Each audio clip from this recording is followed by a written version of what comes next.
ആം ആദ്മി പാർട്ടിയുടെ തെരഞ്ഞെടുപ്പ് പരാജയത്തിനു പിന്നാലെ മുൻ മുഖ്യമന്ത്രി അരവിന്ദ് കെജ്രിവാളിന് കുരുക്ക് മുറുകുന്നു.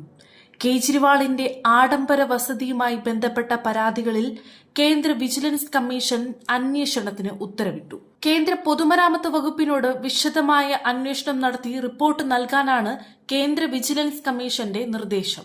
40,000 സ്ക്വയർ ഫീറ്റിൽ 8 ഏക്കറിലായി നിർമ്മിച്ച വസതി ആഡംബര വസ്തുക്കൾ ഉപയോഗിച്ച് നവീകരിച്ചതിലാണ് അന്വേഷണം നടക്കുക.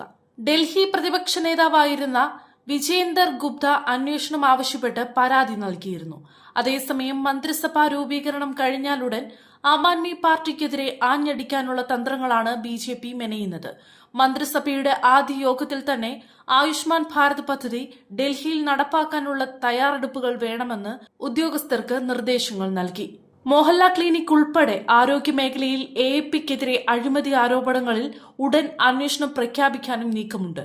ആയുഷ്മാൻ ഭാരത്, പ്രധാനമന്ത്രി ജൻ ആരോഗ്യ യോജനയുടെ ആനുകൂല്യങ്ങൾ ഡൽഹിയിൽ 70 വയസ്സിന് മുകളിലുള്ളവർക്ക് കൂടി ലഭ്യമാകും. 51 ലക്ഷം പേർക്ക് ആയുഷ്മാൻ കാർഡും നൽകും.